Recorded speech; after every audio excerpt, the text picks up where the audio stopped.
আসসালামু আলাইকুম। আজকে শুধুমাত্র আমরা কিওয়ার্ড ক্লাস্টারিং নিয়ে কথা বলবো। শুধুমাত্র কথা বলবো না, আমি 4টা এক্সাম্পল দিয়ে আপনাদের কনসেপ্টটাকে ঠিকঠাকভাবে ক্লিয়ার করে দেব, যাতে করে ইন ফিউচার যে কোনো ক্লায়েন্ট অথবা নিজের যদি ই-কমার্স ওয়েবসাইট থাকে, যে কোনো ধরনের ব্লগিং ওয়েবসাইট থাকে, আপনাদের যেন এই কিওয়ার্ড ক্লাস্টারিং করতে ঝামেলা না হয়। দেখেন, ক্লাস্টারিং বলতে যদি আমি সহজ করে বোঝাই, তাহলে এটা একটা প্রসেস।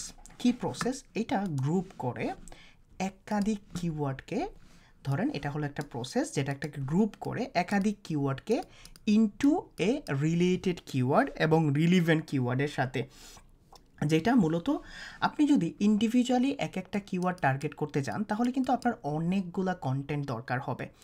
এটা না করে আপনি যখন একটা কন্টেন্টের মধ্যেই অনেকগুলা টপিক স্টেপ পারফেক্টলি কাভার করতে পারেন, তখন আমরা ওইটাকে কিওয়ার্ড ক্লাস্টারিং বলি। নর্মালি দেখেন আমাদের কি হয় এটা করলে, যদি আমি একটা বড় টপিক্স, ধরেন বড় একটা টপিক্স, যেমন ধরেন আমি যদি এক্সাম্পল দিয়ে যাই, নর্মালি আমি এক্সাম্পল দিয়ে আপনাদের বুঝাই দিই। ধরেন আমি গেমিং ল্যাপটপ নিয়ে একটা অ্যাফিলিয়েট ওয়েবসাইট খুলতে চাচ্ছি। ভালো করে খেয়াল করে দেখেন, আমি একটা গেমিং ল্যাপটপ নিয়ে একটা অ্যাফিলিয়েট ওয়েবসাইট খুঁজতে যাচ্ছি। আমি যদি কিছু কমন কিওয়ার্ডের কথা ভাবি, তাহলে আমার কীভাবে আসবে কিওয়ার্ডগুলো? ধরেন বেস্ট গেমিং ল্যাপটপ, ঠিক আছে, বেস্ট গেমিং ল্যাপটপ আমি সিলেক্ট করলাম যে ওকে ঠিক আছে, আমি এটা নিয়ে কন্টেন্ট দিব। নর্মালি যদি আমি আরও একটা কিওয়ার্ড সিলেক্ট করি, তাহলে এইটা এইরকম হবে, টপ গেমিং ল্যাপটপ, ঠিক আছে, টপ গেমিং ল্যাপটপ। তারপরে যদি আমি আরও একটা টপিক সিলেক্ট করি, ধরেন অ্যাফোর্ডেবল, ঠিক আছে, অ্যাফোর্ডেবল গেমিং ল্যাপটপ। আমি যখন এই ধরনের 3টা কিওয়ার্ড খুঁজে বের করলাম, এখন দেখেন এই যে গেমিং টপিক, আমার বর্ডার টপিকস আছে, ঠিক আছে, আমার ধরেন মেইন টপিকস। এই টপিকস অনুযায়ী আমি যদি এখন কন্টেন্ট ক্রিয়েট করি, তাহলে আমার বেস্ট গেমিং ল্যাপটপ নিয়ে একটা কন্টেন্ট দিতে হবে, টপ গেমিং ল্যাপটপ নিয়ে আরও একটা কন্টেন্ট দিতে হবে, অ্যাফোর্ডেবল গেমিং ল্যাপটপ নিয়ে আরও একটা ইন্ডিভিজুয়ালি কন্টেন্ট দিতে হবে। এইটা না করে যখন আমি এই রকমভাবে কিছু একটা থিঙ্ক করব, ধরেন টপ গেমিং ল্যাপটপ, ভালো করে খেয়াল করে দেন, টপ গেমিং ল্যাপটপ ইন 2024 আমি এরকমভাবে দেখলাম, ঠিক আছে, 2024-এর মধ্যে সবচেয়ে ভালো গেমিং ল্যাপটপ আমি এখানে দিলাম affordable option for every gamer, ঠিক আছে, প্রতিটা গেমারের জন্য এটা একটা ভালো অপশন। আমি এই রকম একটা কন্টেন্ট লিখব, এবং এই যে কন্টেন্টটা আছে এই কন্টেন্টের মধ্যে আমি এই 3টা টপিক সহ, এই যে আমার মেইন টপিকস আছে এই গেমিং ল্যাপটপ নিয়ে, আমি পুরো টপিক্সটাকে কভার করব। তাহলে কি হবে, আমি এই রিলেটেড কিওয়ার্ডগুলোকে টার্গেট করতে পারবো, আমার কিওয়ার্ড ক্যানাভাইলাইজেশন ইস্যু হবে না, প্লাস আমি কিন্তু এখানে ইন ডিপথ কন্টেন্ট পাবো, আমার টপিক্যাল অথরিটি বাড়বে। আমি দিন শেষে এই কন্টেন্টকে অ্যাজ এ ফিলার পেজ বা মেইন পেজ থিঙ্ক করে এই কন্টেন্ট অনুযায়ী আমি রিলেটেড কিওয়ার্ডের জন্য আলাদা করে কন্টেন্ট দিতে পারবো। তখন কিন্তু আমার পুরো টপিক্সটাকে পারফেক্টলি কাভার হবে, আমি টপিক্যাল অথরিটি পাবো, প্লাস আমার ওয়েবসাইটটা আস্তে আস্তে গ্রো করা শুরু করবে। নট ফর দিস কিওয়ার্ড, আমি আমার ব্রড কিওয়ার্ডের জন্য ইমপ্রেশন পাবো, ক্লিক পাবো, র্যাঙ্কিং পাবো। এই কারণেই মূলত কিওয়ার্ড ক্লাস্টারিংটা করা হয়। আশা করি আমি অল্প হলেও আপনাদের বোঝাইতে পারছি। এখন দেখেন, আমি যখন এই জিনিসগুলো করি তখন আমাদের কি হয়, 3টা বেনিফিট হয়। প্রথম যে বেনিফিটটা হয় সেটা হলো আমার কন্টেন্ট রিলিভেন্স থাকে। ডেফিনেটলি আমার কন্টেন্ট রিলিভেন্স থাকে, মানে আমি যদি একটা বড় কন্টেন্ট ক্রিয়েট করি তখন আমার এই কন্টেন্ট থেকেই আমার আরও 40-50টা 60টা 70টা যদি বড় কন্টেন্ট হয়, আমার 60-70টা এক্সট্রা আইডিয়া চলে আসে। ওকে, আমি gaming laptop, top gaming laptop, affordable লিখলাম, চিপ নিয়ে লিখলাম, তারপরে আন্ডার $200, $250, এই ধরনের টপিকসগুলো আমি এক্সপ্লোর করতে পারি, ডিসকভার করতে পারি, যেটা ইন ফিউচার এসে আমার ওয়েবসাইটকে পারফেক্ট একটা টপিক্যাল অথরিটি দেয়। তো আপনি যখন কন্টেন্ট রিলিভেন্স দেবেন, আপনার ভেরিয়াস ইউজার ইন্টেন্ট আপনি কাভার করতে পারেন, ঠিক আছে, ভেরিয়াস ইউজার ইন্টেন্ট। যারা ইউজার ইন্টেন্টটা দেখেন নাই তাদের জন্য বলে রাখি, আপনি আপনার যে মেইন টপিকস আছে, বা আপনি যদি পিলার পেজ হিসেবে ধরেন একটু আগে, এখানে আপনি ইনফো কন্টেন্টগুলোকেও কাভার করতে পারবেন। আপনি এখানে নেভিগেশনাল না কমার্শিয়াল, প্লাস হলো আপনার ইনফো কমার্শিয়াল, ট্রানজ্যাকশনাল, এই 3 ধরনের ইনটেন্টকে আপনি পারফেক্টলি কভার করতে পারবেন ইন এ সিঙ্গেল কন্টেন্ট। তারপরে এসইও বেনিফিট, আপনি এখানে কিওয়ার্ড ক্যানাভাইলাইজেশন হবে না, আপনার অথরিটি বুস্ট হবে, যেটা টপিক্যাল অথরিটি বলি, এবং আপনার ডেফিনেটলি র্যাঙ্কিং আসবে। যারা এই 5 মিনিটে বোঝেন নাই, চলেন আপনাদের নিয়ে একটু ডিপ যাই, আমি আপনাদের দেখাবো SEMrush দিয়ে কীভাবে আপনি এই ধরনের কিওয়ার্ড ক্লাস্টারিং করবেন। তার আগে আমাদের বুঝতে হবে। এখন চলেন আমরা একটু থিঙ্ক করি কোন কোন কি টুলস দিয়ে করা যায়। আপনি SEMrush দিয়ে করতে পারবেন, Ahrefs দিয়ে করতে পারবেন, কিওয়ার্ড প্ল্যানার দিয়ে করা যায়, উবার সাজেস্ট দিয়ে করা যায়, ইভেন আপনি চাইলে আপনার নিজের ব্রেনস্টর্মিং করেও কিন্তু কিওয়ার্ড ক্লাস্টারিং করতে পারবেন, যেটা আমরা পরে দেখবো। আগে কিওয়ার্ড ক্লাস্টারিংটা আপনারা একটু বুঝে নেন কীভাবে করবেন। প্রথমত ভাবেন, ঠিক আছে, আমি ধরেন ব্লগ স্টার্ট করতে যাচ্ছি, খুব মনোযোগ দেন। আমি একটা ব্লগ ওয়েবসাইট স্টার্ট করতে যাচ্ছি এবং আমার মেইন টপিকস থাকবে যে ঘরে বসে কিভাবে ওজন কমানো যায়, যেহেতু ফিটনেস নিয়ে আমি একটু থিঙ্ক করি। ধরেন আমার হোম ওয়ার্কআউট, ঠিক আছে, এইটা হলো আমার মেইন টপিকস বা এটাকে ব্রড টপিকস বলে। এখন এই যে হোম টপিকস, হোম ওয়ার্কআউট আছে, আমি SEMrush গেলে আমাকে এই ধরনের কিওয়ার্ড সে সাজেস্ট করবে। ধরেন হোম ওয়ার্কআউট রুটিন, ঠিক আছে, আমি দেখাবো কীভাবে এক্সপ্লোর করবেন। তার আগে একটু ভাবেন, ঠিক আছে, আপনি যদি গুগলে যান সাজেস্টেড কিওয়ার্ডেও এগুলো আসবে। ধরেন হোম ওয়ার্কআউট রুটিন আসছে। তারপরে যদি আমি আবার যাই বিগিনার, ওকে আমি এখানে থেকে দেখাই আপনাদের, ঠিক আছে, আমি হোম ওয়ার্কআউট দিলাম, আমি এখানে এই যে দেখেন হোম ওয়ার্কআউট রুটিন আসছে। আমি এটাকে অ্যাজ এ কিওয়ার্ড হিসেবে নিলাম, Ctrl+C দিয়ে কপি করছি। কপি করার পরে ধরেন আমি একটা ডকুমেন্ট শিট নিচ্ছি, আপনাদের বোঝানোর জন্য একটা ডকুমেন্ট শিট নিচ্ছি।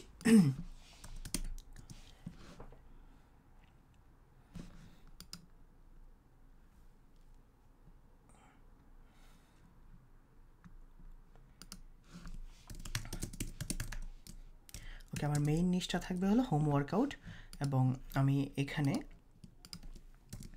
আমার এগুলো সাব টপিক্স বলতে পারেন, ঠিক আছে। ধরেন আমার টপিক্স, এখানে আমার মেইন নিচের পরে আমি এখানে টপিক্স দিচ্ছি। ধরেন হোম ওয়ার্কআউট রুটিন আছে।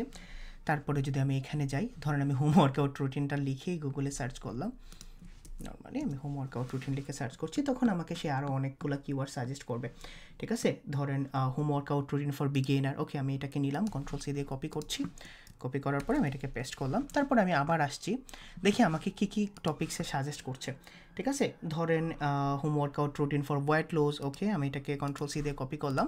আমাদের কিওয়ার্ড সিলেকশন পরে করবো আমরা, ঠিক আছে, আমি দেখাবো আপনারা কীভাবে করবেন, ঠিক আছে। তারপরে আমি আবার যাচ্ছি, এখানে দেখেন আমার একটা কিওয়ার্ড এক্সপ্লোরার ইনস্টল করা আছে, ফ্রিতে আমাকে সাজেস্ট করছে workout routine beginners, women, man, ঠিক আছে। ধরেন আমি এখানে ম্যান কি নিচ্ছি, ওয়েমেন নিচ্ছি, আলাদা আলাদা করে, ঠিক আছে, ম্যান, তারপরে এখানে আমি ওয়েমেন নিচ্ছি,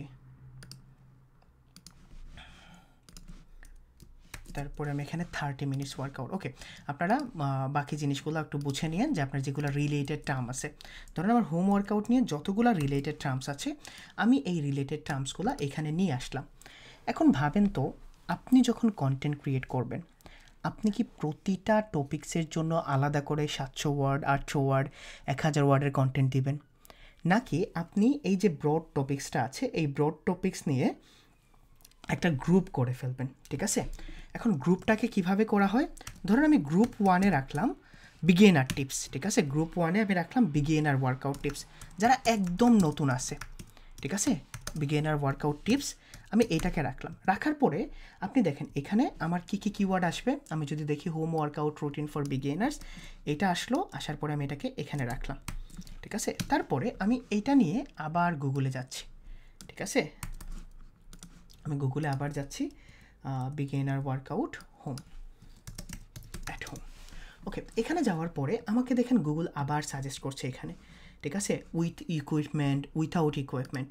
ধরেন আমি এখানে নিলাম, এটাকে Ctrl+C দিয়ে কপি করছি। কপি করার পরে আমি এটাকে যাচ্ছি, যাওয়ার পরে আমি এটাকে পেস্ট করলাম, ইকুইপমেন্ট, তারপরে হলো উইথাউট ইকুইপমেন্ট নিলাম। তারপরে আমি আবার যাচ্ছি, যাওয়ার পরে এখানে দেখেন full body 7 exercise, beginner workout for women, beginner workout at home for weight loss, এইরকম আমি বিগিনার রিলেটেড, ঠিক আছে। নতুনদের জন্য আমি এখানে গাইড দিব। ধরেন আমার এখানে 8-10টা কিওয়ার্ডের মতো আমি নিলাম। এখন দেখেন আপনি কি করবেন, আপনি এমন একটা টপিকস ভাববেন যে টপিকসটা আপনার এই পুরো জিনিসটাকে সুন্দর করে কাভার করে। নর্মালি আমি যদি এইরকমভাবে টপিকস ভাবি তাহলে আমার টপিকসটা হবে 10 বেস্ট অথবা 15 বেস্ট নো ইকুইপমেন্ট। ভালো করে খেয়াল করে দেখেন, নো ইকুইপমেন্ট, আমি যদি বানান ভুল করি তাহলে sorry, equipment workouts for beginner at home. এখন মনোযোগ দেন, আমি এই টপিকস নিয়ে শুধুমাত্র এই টপিকস নিয়ে এই জিনিসগুলোকে কভার করতে পারবো। আমি এখানে বিগিনারদের জন্য টিপস দিব, কিভাবে স্টার্ট করবে, হোম ইকুইপমেন্ট ছাড়া কিভাবে ফ্রি হ্যান্ড এক্সারসাইজ করবে। এবং যখন আমি এই জিনিসগুলোকে পুরোপুরি কভার করব একটা পিলার পেজে, তখন কিন্তু আমি এই কিওয়ার্ডগুলোর জন্য সেপারেটভাবে চাইলে আবার কন্টেন্ট দিতে পারবো এবং ওই কন্টেন্টগুলোতে আমি ইন্টারনাল লিঙ্কিং করে দেবো এবং এখানে কিন্তু আরও টপিকস অ্যাড হবে। যারা এই জিনিসটা বুঝেন নাই, আমি একটা গ্রুপ করলাম, আমার কিন্তু হোম ওয়ার্কআউট নিয়ে আমার কতগুলা ব্রড টপিকস আসবে, কতগুলা কন্টেন্ট ক্রিয়েট করা যাবে, কতগুলা কিওয়ার্ড আমি টার্গেট করব। যত বেশি কিওয়ার্ড টার্গেট করব এটা কিন্তু আমার বিজনেসের জন্য বেস্ট হবে। তারপরে আমি নর্মালি এখানে বিগিনার দিলাম, আমি গ্রুপ 2তে কী রাখলাম, ঠিক আছে, আমি গ্রুপ 2তে রাখলাম হলো কুইক ওয়ার্কআউট। যারা ওয়ার্কআউট করেন তারা খুব ভালো করে এটাকে রিয়েলাইজ করতে পারবেন। ওকে, আমি কুইক ওয়ার্কআউট রাখছি।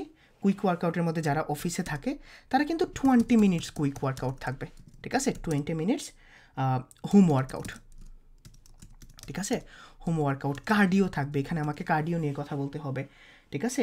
তারপরে হলো ইফেক্টিভ শর্ট টাইম ওয়ার্কআউট। এখন তখন আপনাদের যখন ব্রেইনস্টর্মিং করা শুরু করে দেবেন, ব্রেইনস্টর্মিং করতে পারবেন, তখন আপনার টুল শুধুমাত্র একটা ওয়ে থাকবে, ঠিক আছে। আমি যদি এখানে দিই 20 মিনিটস হোম ওয়ার্কআউট, তখন কিন্তু এই যে দেখেন আমাকে সাজেস্ট করছে 20 minutes home workout for beginners, এটা আমাদের বিগিনার্সে আসবে। দেখেন আমি যদি এইটাকেও ধরি, Ctrl+C দিয়ে কপি করার পরে ধরেন এইটাকেই রাখলাম। এখন এই জায়গায় দেখেন ভালো করে, আমি যদি 20 minutes home workout for beginners রাখি, তাহলে কিন্তু আমি এই যে কন্টেন্টটা ক্রিয়েট করব, এই কন্টেন্টের সাথে আমি এটাকে পারফেক্টলি ইন্টারনাল লিঙ্কিং করে দিতে পারবো। এই জিনিসটাই হলো কিওয়ার্ড ক্লাস্টারিংয়ের সবচেয়ে ভালো বেনিফিট।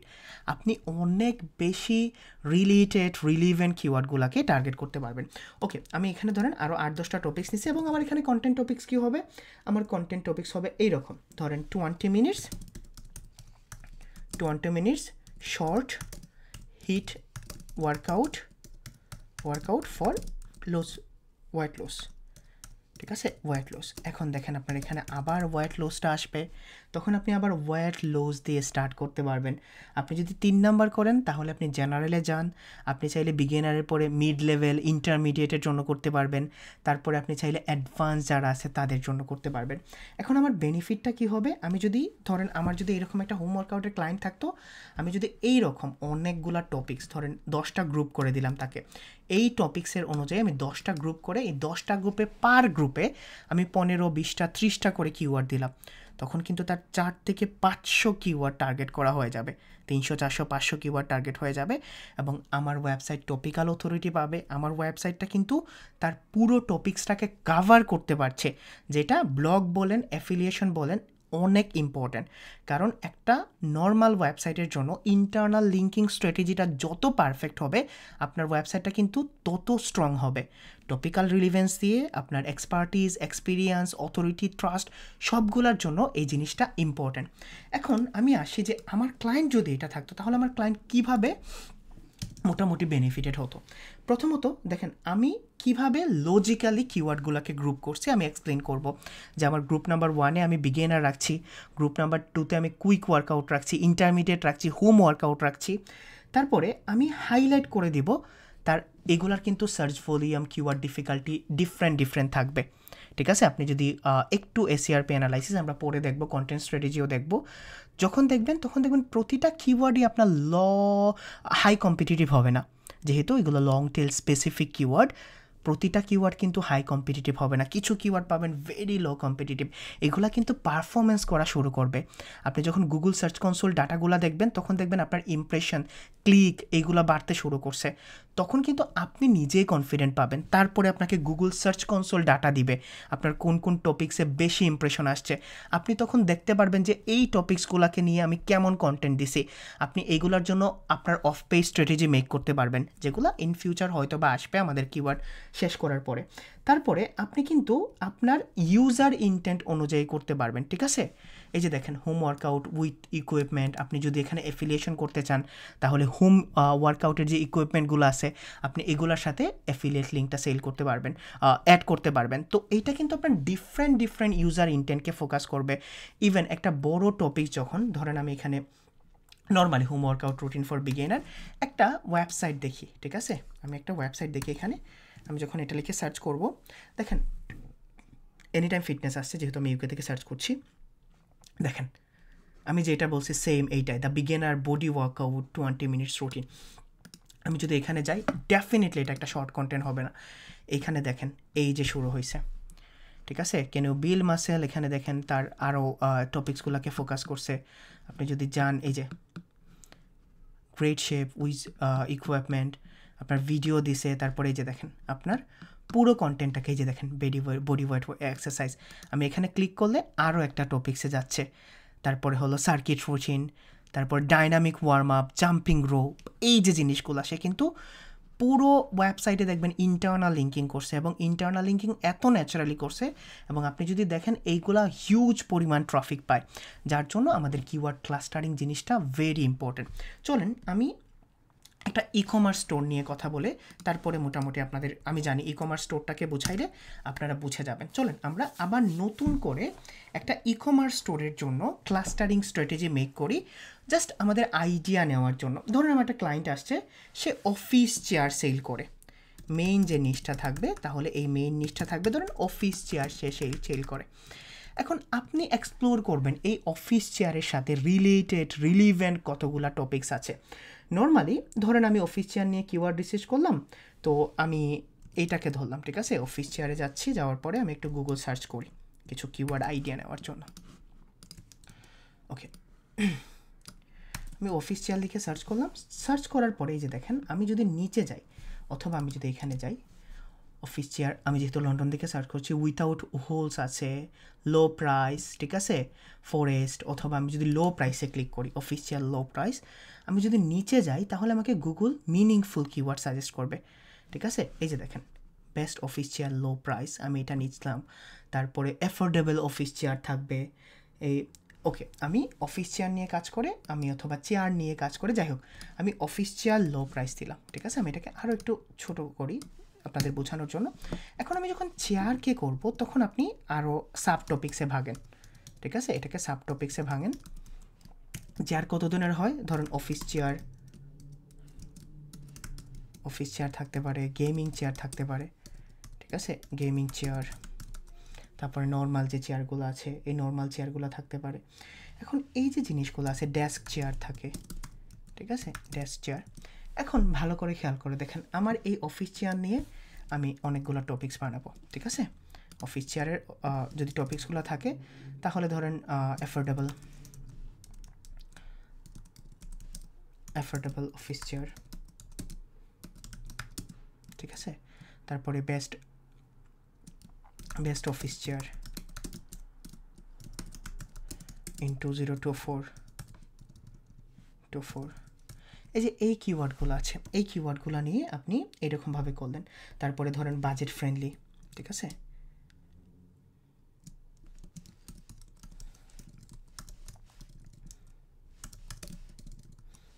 Budget friendly. ভিডিওটা অনেক বড় হয়ে যাচ্ছে, ঠিক আছে, আপনারা একটু জানায়েন তো বড় ভিডিও আপনারা দেখেন কি না, কারণ আপনারা একটু কি হলেই মোটামুটি আর কি করেন না। এখন আমি যদি এই জাস্ট এই 4-5টা কিওয়ার্ড নিয়ে একটা কন্টেন্ট আইডিয়া সাজাই তাহলে কিভাবে হবে। ধরেন আমি এরকম লিখলাম the best office chair in 2024 under $500, $500 মধ্যে আমি একটা পুরো টপিকস কভার করব এবং এই জিনিসগুলো এখানে আসবে। তারপরে যদি গেমিং চেয়ার নিয়ে আমি করতে চাই তাহলে গেমিং চেয়ার নিয়ে আমি আলাদা করে কিওয়ার্ড এক্সপ্লোর করব, আমাকে SEMrush সাজেস্ট করবে, কিওয়ার্ড এভরিওয়্যার আছে, তারপরে হলো গুগল কিওয়ার্ড প্ল্যানার আছে। আপনি যে কোনো টুলস দিয়ে করেন, টুলস শুধুমাত্র আপনাকে একটা ধারণা দিবে, এর চেয়ে বেশি কিছু না। ওকে, আমি আমাদের নেক্সট ভিডিওতে দেখাবো। আমি ভাবছিলাম 20 মিনিটসে বুঝাইতে পারবো, বাট 20 মিনিটস অলরেডি হয়ে গেছে। এখন আমি যদি আরও একটু সহজ করে আপনাদের বোঝাই যে হৃদয় ভাই আসলে এই কিওয়ার্ড ক্লাস্টারিং জিনিসটা কি। দেখেন, কিওয়ার্ড ক্লাস্টারিং হলো এমন একটা ওয়ে যেখানে আপনি মূলত একই একটা ব্রড টপিক্সের রিলেটেড কিওয়ার্ডকে একটা স্পেসিফিক কন্টেন্টে কভার করবেন এবং ওই কন্টেন্টটা আপনার এজ এ ফিলার পেজ বা মেইন পেজ অথবা মেইন টপিক্সটাকে পুরোপুরি কভার করবে। অ্যান্ড দেন আপনি যদি এইটা দেখেন, এখানে কি করছে সে, ভালো করে খেয়াল করে দেখেন, the beginner body weight workout 20 minutes routine to do at home or anywhere. Body weight workout হলো ইকুইপমেন্ট ছাড়া যেগুলো করে। আমি যদি এখানে তার শুধু ইন্টারনাল লিঙ্কিংগুলোকে দিকে খেয়াল রাখি, ঠিক আছে, শুধুমাত্র ইন্টারনাল লিঙ্কিং, দেখেন এখানে সে best body weight work exercise এটাকে সে কভার করছে। ডাইনামিক ওয়ার্ম আপ টপিক্স দিয়ে সে আলাদা করে কন্টেন্ট ক্রিয়েট করছে। জাম্পিং রোপ আছে, আলাদা কন্টেন্ট ক্রিয়েট করছে। বিল্ড মাসেল নিয়ে স্ট্রেংথ ট্রেনিং, ফান এক্সারসাইজ, এই যে জিনিসগুলো আছে সে কিন্তু একটা মেইন টপিক্স কভার করতে, একটা মেইন টপিক্স নিয়ে কন্টেন্ট লিখছেন। দেন তারপরে এই যে দেখেন, যখনই সে টপিক্স পাইছে সে কিন্তু চাইলে, আমি যদি এখানে দেখাই, ধরেন বিগিনার্স ওয়ার্কআউট লিখছে, হোম ওয়ার্কআউট, ঠিক আছে, বেসিক হোম ওয়ার্কআউট নিয়ে কিন্তু সে আলাদা করে একটা কন্টেন্ট ক্রিয়েট করে এখানে ইন্টারনাল লিঙ্কিং করতে পারতো। আমি যদি নর্মালি দেখি বেসিক হোম ওয়ার্কআউটের জন্য কোনো ধরনের সার্চ ভলিউম আছে কিনা, ডেফিনেটলি থাকবে, ঠিক আছে, ডেফিনেটলি এটা সার্চ ভলিউম থাকবে। এখন এই যে দেখেন, সে কিন্তু এই কিওয়ার্ডটাকে আবার ফোকাস করতে পারতো আলাদা একটা কন্টেন্ট দিয়ে। আমি যদি আবার এটাকে এক্সপ্লোর করি, নর্মালি যদি যাই, এই যে দেখেন how to do 20 body weight squat, সে কিন্তু একটা ভিডিও অ্যাড করতে পারবো। 10 পুশ আপ কীভাবে করবেন, এখানে কিন্তু সে ভিডিও অ্যাড করছে। এখন আমি যদি আরও নিচে যাই তাহলে দেখবেন এখানে জাম্পিং জগিং নিয়ে সে কন্টেন্ট ক্রিয়েট করতে পারতো, ঠিক আছে, প্যাডেলিং নিয়ে করতে পারতো। এই যে জিনিসটা আছে, এইটাই মূলত কিওয়ার্ড ক্লাস্টারিংয়ের মেইন থিম থাকে বা মেইন উদ্দেশ্য থাকে। আমি একটা টপিক্সকে অনেকগুলা সাব টপিক্সে ভাগ করব, এখানে আমার কিওয়ার্ড ক্যানাভাইলাইজেশনের রিস্ক থাকবে না, এবং ওই মেইন টপিক্স দিয়ে আমি পুরো টপিক্যাল অথরিটি বানাবো। আমার যতগুলা নিড আছে, আমার ইউজারের ইন্টেন্ট অনুযায়ী, ইউজারের নিড অনুযায়ী, যে কিওয়ার্ডগুলা, যে টপিক্সগুলো সম্পর্কে, আমার নিড সম্পর্কে আমার ইউজারগুলো জানতে চায়, আমি জাস্ট আমার ইউজারদের এডুকেটেড করব। এবং আবার বলি, আমি কন্টেন্ট গাইডলাইন নিয়ে একটা ভিডিও দিয়েছিলাম, এখানে বলাই আছে যে আপনি গুগল সার্চ ইঞ্জিন বা সার্চ ইঞ্জিনকে ফোকাস না করে ইউজারের নিড ফিল আপ করেন, এবং ইউজার যা জানতে চায়, ইউজার যা সার্চ করে, আপনি সে নিয়েই কন্টেন্ট বানান। আই হোপ আপনাদের ভালো লাগছে। আমাকে একটু মেক শিওর করেন যে লং ভিডিও আপনারা দেখবেন কি না, তাহলে আমি 30-40 মিনিটসের মধ্যে কভার করতে পারবো। যদি না বোঝেন প্লিজ আমাকে জানান। আমি যখন কিওয়ার্ড ক্লাস্টারিং দেখাবো উইথ টুলস, তখন যেন আমি আপনাদের ইজিলি এই জিনিসগুলো, যে জিনিসটা বুঝেন নাই, এটা এক্সপ্লেন করতে পারি। টিল দেন সবাই ভালো থাকেন, সুস্থ থাকেন। আসসালামু আলাইকুম।